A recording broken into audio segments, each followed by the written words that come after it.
But what I wanted to talk about today was I wanted to kind of review something, because somebody asked me yesterday, one of my clients in my private practice asked me yesterday when we were talking after our formal session, he asked me, well, what can you identify in your own process, in your own life, that made the difference, that really turned things around, that really kind of woke you up, right?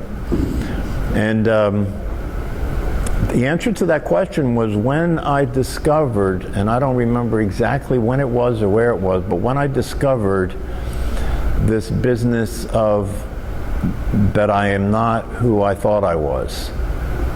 When I discovered that the real source of everything in my life that was confusing and didn't work and caused suffering was the idea that I had of who I was that wasn't really true. And that turned everything around. And it was a very surprising experience for me, because it never occurred to me. And this is one of the reasons that I think it's still a fairly unusual thing for people to see this in the world, because very few people do see it in the world. And the reason I think it's still a very rare thing for people to see this in the world is because the orientation we have as human beings to identify with our body and to identify with our conditioning and to identify with what we learn to be true about who we are and about how the world is so pervasive. Do you know what I mean? It's so pervasive.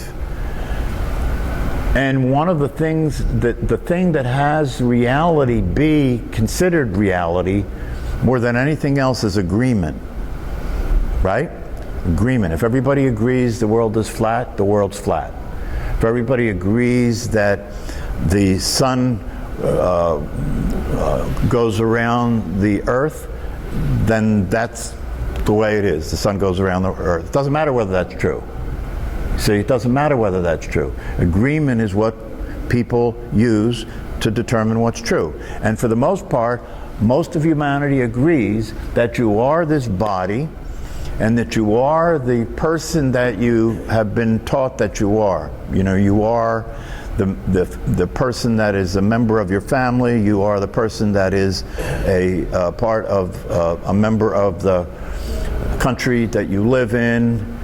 You are a person that is a personality, meaning that you as an individual person have unique characteristics that make you what you are. You know, you are all that, and that's who you're being. That's who you're being. That's who you are in the world. That's how you're living your life. That's who, when you get up in the morning and you go through your day, that's what you're being. You're being the person with the name that you have. You're being the person that is the body you are. You're being the person that has the personal history that you have. You're being the person that is the psychology that you are.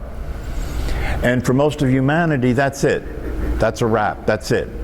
And your life is about having that person that is the way you are, that has the psychology that you have and the body you have. Your life is about having that person make it. Having that person somehow have a life that works. Having that person be happy. Having that person feel secure. Having that person be healthy and well, having that person be successful in life. And so that's the setup, and there are the agreements, and then the game's on. And everybody all of humanity is playing that game, right? And so, myself, like everybody else, it never occurred to me to question that. Never occurred to me to question that. And even as a psychologist that was trained in psychology, all the training that I had in psychology was training about how to help people who were a person, how to help people as a psychological entity be well.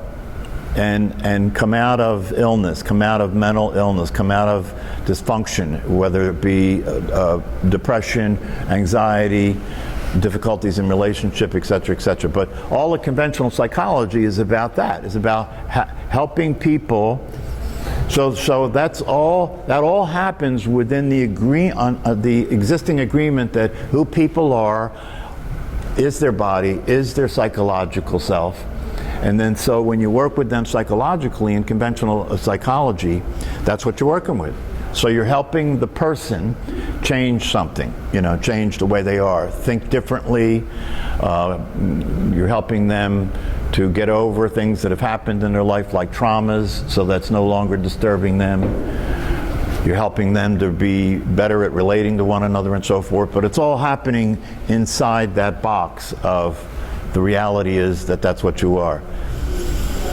And so it never occurred to me, especially given that as a psychologist being trained about it, my training said that people are their body and people are their personality. That's what my training said.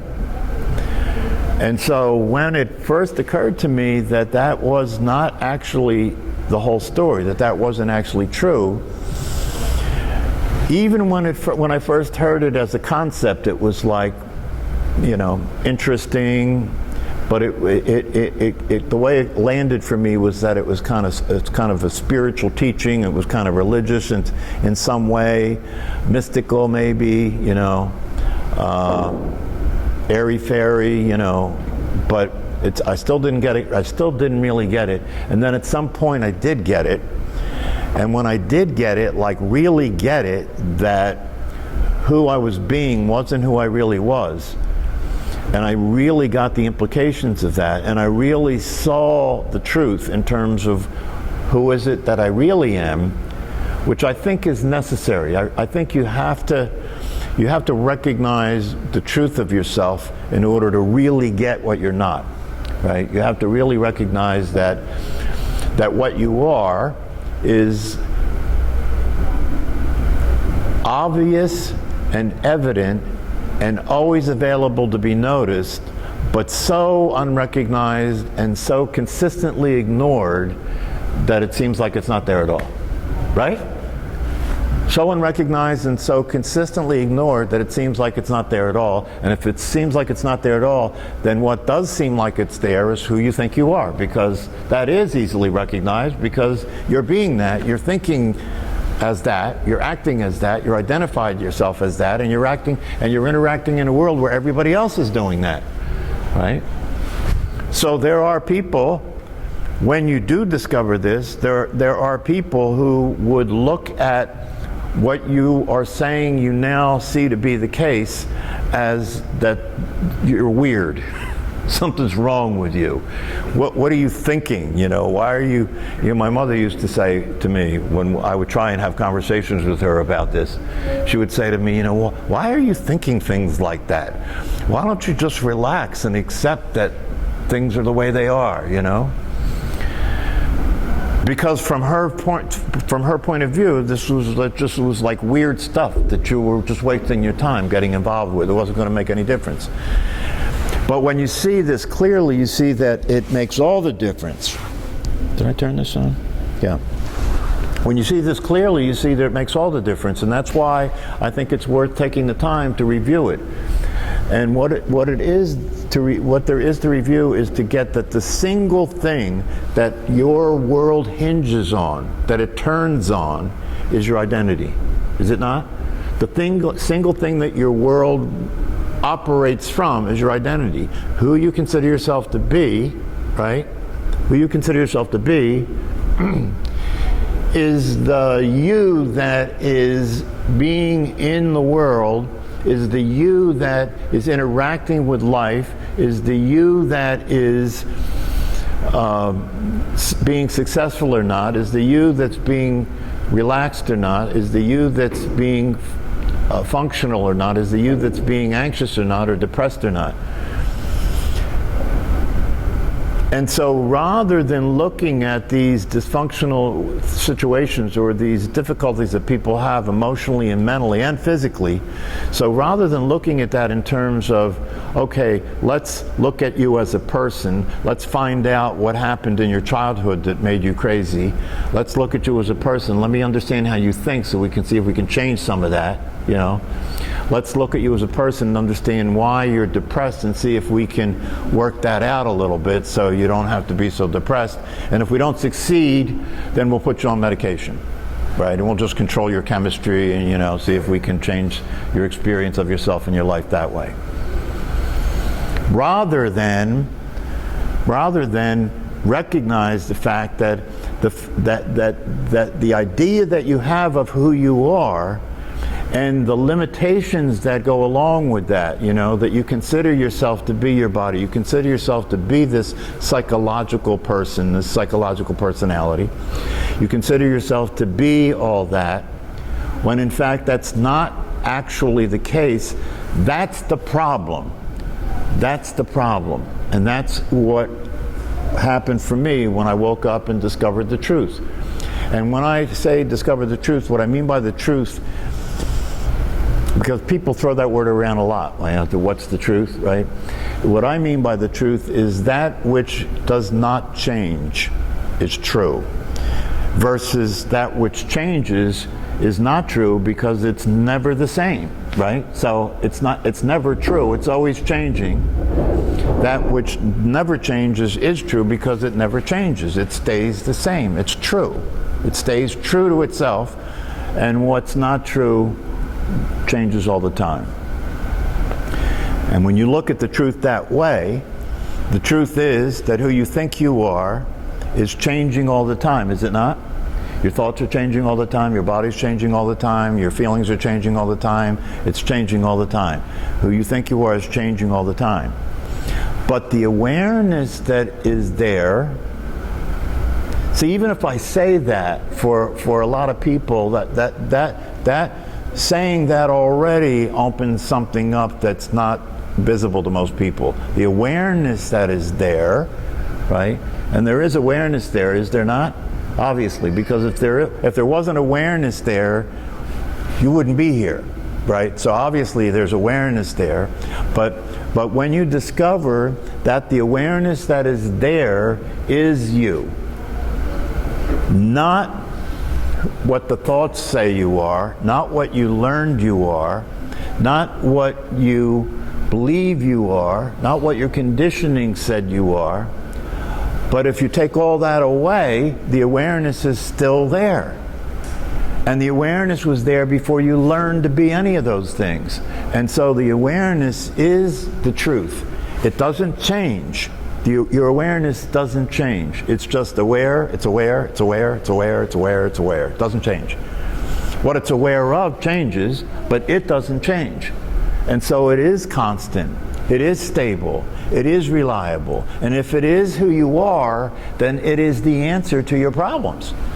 Because it is reliable and it doesn't change and it's stable. And the other thing about it that is an amazing discovery is that awareness actually knows. This is an amazing discovery because most people have learned to depend on thinking, right?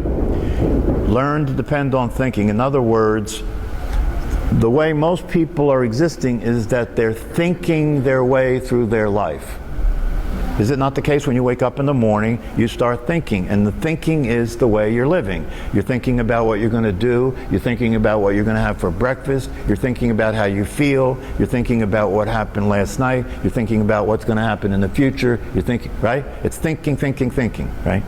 And so you learn that thinking is the way to be in the world. And you learn that the thoughts that are arising are your thoughts. I am thinking. The voice in my head is me. Yes? This is the common understanding that people have. Nobody argues with that, right? But then if you begin to look at the awareness which is always there, and you couldn't know you were thinking without the awareness, could you not? How could you know you were thinking unless you were aware of thought, right? So the awareness is there, always there, never changing, right? And we're using thinking to relate to life. And when you begin to slow down and stop and examine that, you're seeing that thinking, what is thinking? Thinking is information is coming into your system, into your brain, into your mind, and your brain and your mind is processing that information that's coming in.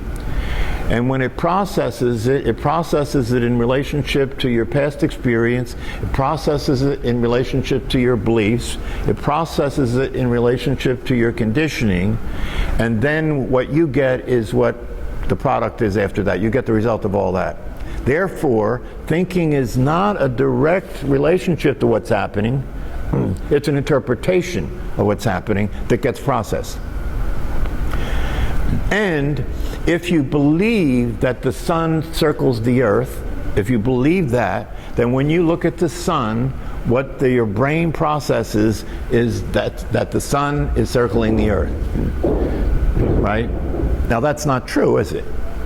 No. But it appeared to be that way, right? And if you lived at a time before it was discovered that that's not true, it appeared to be that way, and the agreement was that that was the way it was, and so that's the way that you related to it, right? And I'm suggesting to you that this is the source of all the problems and all the suffering that we have in the world, because everything that happens in your life, the only thing you get is the interpretation of it. And that interpretation includes your judgments and evaluations. It includes your self-righteousness. What do I mean by that, right? Is it not the case that you consider your thoughts to be true? This is so amazing when you wake up to it. You consider your thoughts to be true and other people's thoughts to only be true if they're the same as yours. Right? Yeah. That's where conflict comes in, right? Because if somebody thinks something's different than the way you think it is, and you always consider your thoughts to be true, now there's a problem, right? There's a problem. Somebody's got to change, right? And neither person wants to change because both people are seeing the truth. This is the craziness that starts to emanate from the system that we're in, that is a failed system. It's a failed system. And when you wake up to the truth, you realize, and meditation can help in this process, because in meditation, what are we doing? We're moving attention away from thinking. That's why people get restless. Because if I'm not thinking, I don't know what's going on here. Maybe this isn't good. Maybe I better get out of here, because I don't know what's going on here. I want to get back to what I know is going on. I'll go out there where everybody knows what's going on, and then I'll feel more comfortable, right? But if I sit here and I move my attention away from my thoughts, then I'm in no man's land. I don't know what's going on, because the way I know what's going on is I think about it, right? And that's where you begin to experience this kind of restlessness and this kind of, maybe a little fear comes up when you begin to meditate, and you kind of want to get it over with, right? You want to get to the end of it. But if you stay with it and you pay attention, what you're discovering is that when you are not engaged with thought, you're still here, right? You're still here, and you know what's going on. Awareness knows what's going on directly. It's not processing it. Right now, for example, we don't pay attention to this, but it's true. Right now, for example, when you look around this room, you don't become terrified because you don't know what's going on. You don't become terrified because you don't know what all this is. You don't, do you? But you don't have to think about every single thing in this room to know what's here, right? Your awareness immediately knows it, doesn't it? It immediately knows it, right? But we don't trust that, right? We don't trust that. We have to think about it, and then we trust thinking about it as a way of being related to it and knowing what's going on, when in fact it's not a good way, because it's an interpretation. Awareness can directly know what's going on, and therefore it can be more realistic than thinking. And you can have an awareness that's aware of what's happening in the world and what's happening in your mind. You can have an awareness of what's happening in the world and what's happening in your mind, right? And that awareness is not just getting the feed of information from the brain and the mind. It's aware of that, but it can see the whole thing. It can see what's going on in your mind. It can see what's going on in the world. It can see the whole thing. And it can know the whole thing in a realistic way. In other words, it can know that thoughts are just thoughts, and therefore it won't necessarily consider thoughts to be actual or true. This is the power of mindfulness. That's what mindfulness is. Mindfulness is being aware of what's going on without identifying with thoughts as a valid interpretation, but seeing thoughts as one aspect of what's going on, but you're seeing the big picture when you're just aware of the whole thing. And when you see the big picture and you're aware of the whole thing, it gives you the ability to act more skillfully, because you don't just take the thoughts to be true.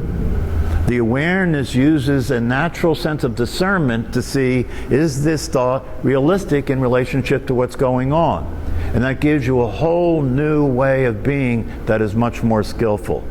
So if your wife or your partner or your kid or your business partner says something that triggers a reaction with you, and when you have that reaction, you see this person who is a trusted friend, you see this person who you love to be your partner in life, you see this child to be your child, to be a threat to you and an enemy, and you start to see them in this very negative, constricted way, and you start to behave in a way that's aggressive, and you say things that are destructive to them and destructive to your relationship to them and hurt you afterward when you wake up and realize what you did. That's being lost in your own mind, right? But when you're mindful, when you're awake and aware, the awareness sees this happening and recognizes that, no, it's not a good idea to say this nasty thing right now. That's not skillful. That's not going to get me where I want to be, and therefore I don't say it, right? And now the value of being mindful and more aware and awake produces a different, more desirable result.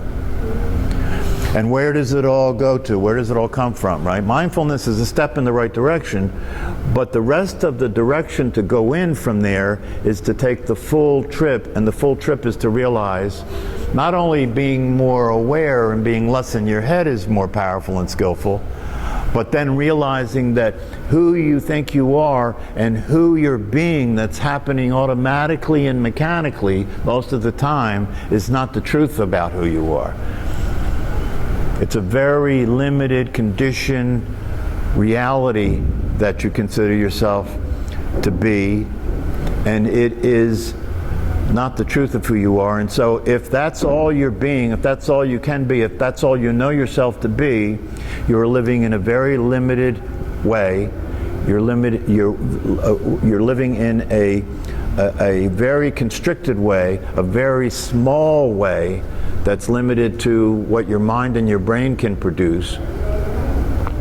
And when you realize that's not the truth of who you are, and what you are is awareness itself, now that doesn't mean that the person disappears. This is one of the things that a lot of people don't understand. They think, oh, if I let go and I let myself be the awareness, then the person will disappear, and for all practical purposes I'll be a lunatic, because I won't know who I am anymore, and I'll start, being crazy, right? But that's not the case at all. The reality of it is, when you wake up to who you are as awareness itself, the person that you are is still there, right? But you're not being that now. That's showing up in awareness, but you're not being that. That's not who you are now. That's just what you've learned to be in terms of the way that you're interacting with life. Nothing wrong with that. Nothing wrong with that. That's inevitable. You have to be somebody in the world to function. You can't just be awareness. You can't go around and say, hello, I'm awareness, who are you? Doesn't work, right? You got to be somebody, right? But that doesn't mean that has to be all that you are. You can know yourself as the awareness, and still the person is there, but now you're free from being that. You're more expansive. You're experiencing yourself as that which has no form, has no shape, never changes, is completely consistent and reliable, has no needs, has no wants, has no point of view, has no position, complete freedom. And you can experience that freedom as the experience you're having of life. And then, while you're having that experience of freedom and natural enjoyment and natural happiness, the person is there, and you can then start to relate to whatever there is to relate to through the person, but now you have them on a short leash. See? Now you're not being the person, right? You're aware of the person, and you're monitoring the person, and you stop allowing the person to make mistakes, because now you can see things more clearly from another place. And so what you find yourself doing when you're living your life like that is you find yourself saying a lot less, because you realize that most of what you say is worthless. Most of what you say is just a waste of energy. It's either complaining or it's just, idle conversation, right? So you find yourself saying a lot less. You find yourself being a lot more authentic. In other words, when you say something, you mean what you say, and you don't say things that you don't mean to say. So you become a lot more authentic, you become a lot more real, right? And you start to be able to relate to life in a way that the freedom that you're experiencing yourself as allows you to play more fully in life. To allow yourself to be in life in such a way where you can accept life as life happens, as life appears, and you're not judging it or evaluating it anymore, because you understand that anybody that you come across that's seeing things different than you, right, that they have the virus that you used to have, right, but you realize that that's the only thing that's going on, right? That they still think that they're just the person, and they still think their thoughts are the truth, right? But now you've woken up and you know that's not true, so you don't have to be in conflict with anybody anymore, because you know that they still think that's true, that's all. Not a problem. So now you don't have to prove anything to anybody. You don't have to win the arguments. You don't have to dominate anybody. People don't have to change so that that they're the same as you are. They can be as different as they want to be. You don't have a problem with that, because you understand what's going on now. You understand what's going on now. And you don't believe, when you're in the aware experience, you don't consider your own thoughts to be true. So you don't worry about other people that consider theirs to be true. You understand? You don't consider your own thoughts to be true. That doesn't mean that none of your thoughts are useful. It doesn't mean that you just ignore your thoughts. That's ridiculous, right? But you pay attention to your thoughts with a kind of awareness that allows you to immediately recognize which thoughts are crazy and which thoughts are useful, right? And if the thought arises, like to get a vaccination, which some people don't believe they should do, right? And you see that this is realistic and useful and a skillful thing to do, then you act on the thought, right? If the thought arises as you're walking through your life and you see people who are different than you, right? Who look different than you, that weigh more than you, that weigh less than you, and that state of mind that runs automatically is judging them and saying, oh, that person's fat, that's ugly, what's wrong with them, why don't they wake up and realize they should stop eating, right? That's the voice in your head that is the useless, constant commentary about everything, right? And so you start to learn. It doesn't mean that will stop, but you start to learn not to identify with it. That's not me thinking, that's just my mind going off, right? My parents were racist, right? So when I was a little kid growing up around them, I didn't know. Little kids don't know, right? They believe what they hear, especially from grown-ups, right? So I believed that black people were inferior. I believed that black people were mean and evil, and they shouldn't be trusted, because I heard that rhetoric all the time, right, from my parents. After I grew up and I woke up and I realized how untrue that was, when for a while, when I saw a black person, I would still have those thoughts arise in my mind, right?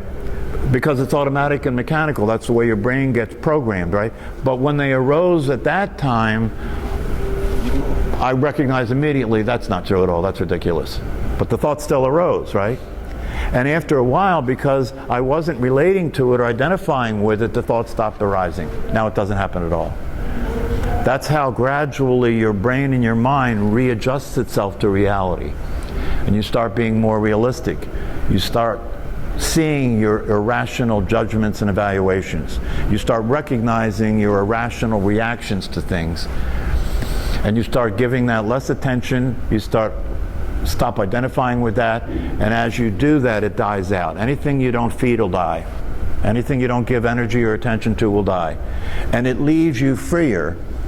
You know, once you wake up to the truth of yourself, and you start to naturally begin to use discernment to recognize which thoughts and feelings are useful and realistic and which thoughts and feelings are irrelevant and not realistic, and those things begin to die down, it gets pretty quiet.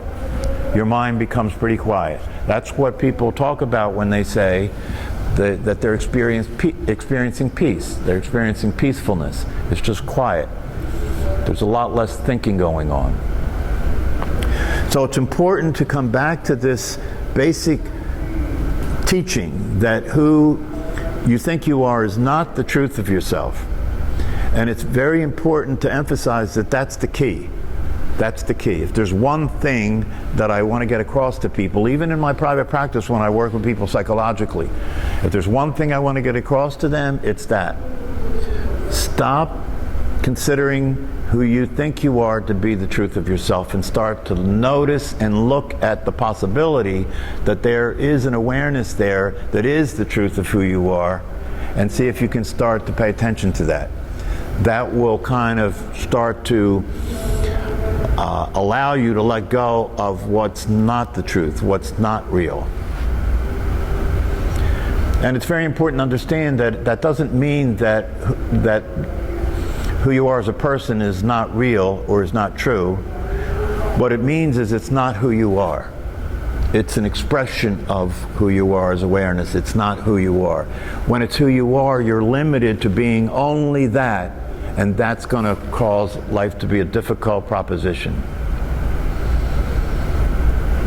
You know, last night my wife wanted me to watch this movie. It was called the Escape Room. Did anybody hear this?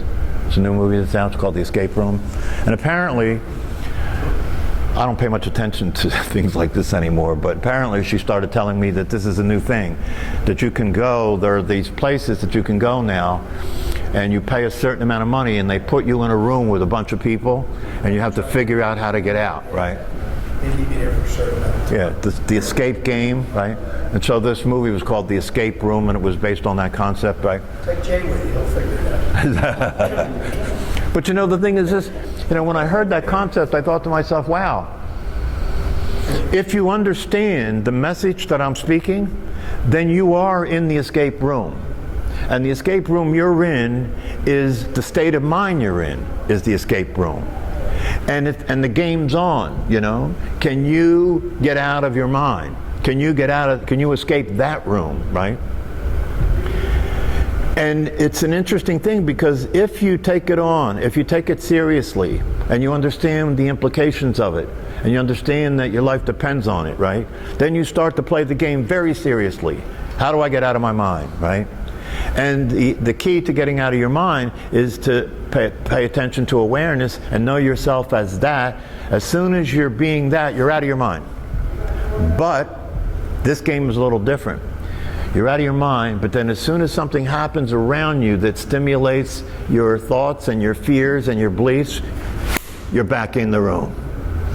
So this game's a little different. You don't just get out of the room, right? You get out and then you get pulled back into the room again, and then you have to figure out again, how do I get out of this? And the way that you get out of this, and it's very insidious because the thing that pulled you back into the room was a thought occurred that you did believe is true, and the you that believed that thought was true was the you that you thought you were, so the whole thing comes back into existence again. Then you're back in, right? And the only way out of that is you have to see that that thought that arose, that pulled your attention in, along with the emotion that you experienced, that brought you back into the room, that brought you back into the idea that you are a person, right? You have to see that whole thing that happened, and once you see that it happened, you're back out. Now this, if you take this seriously and you're committed to being awake and being the truth of what you are, this is the game that you're playing now. Because if you were to wake up here right now and be clear that you are the awareness itself, and actually experience yourself as that right here, right now, and experience the relief that that offered you, and experience the possibility that that is for your life, and then you walk out of that room, I promise you it's going to collapse. Because as soon as you walk out of that room and you're in a world out there where everybody doesn't see that and everybody's believing the other thing, your mind is going to gravitate to that. Your mind is going to suck back into that, right?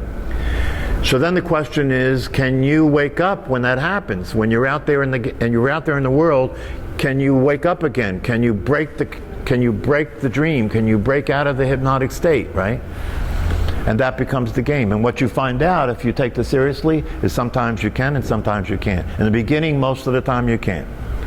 But that if you stay with the game, you get a little better at it and a little better at it until you get to the point where you can be in the world the way the world is, and almost none of the time do you get sucked into that. Then things really become very satisfying, gratifying, very fulfilling, and you really begin to experience the happiness that's available to you by being free from all the insanity. So that's what I wanted to hammer today. Just if you haven't realized yet that that's the bottom line, see if you can really let that in. All right, we're getting thrown out. See you next time.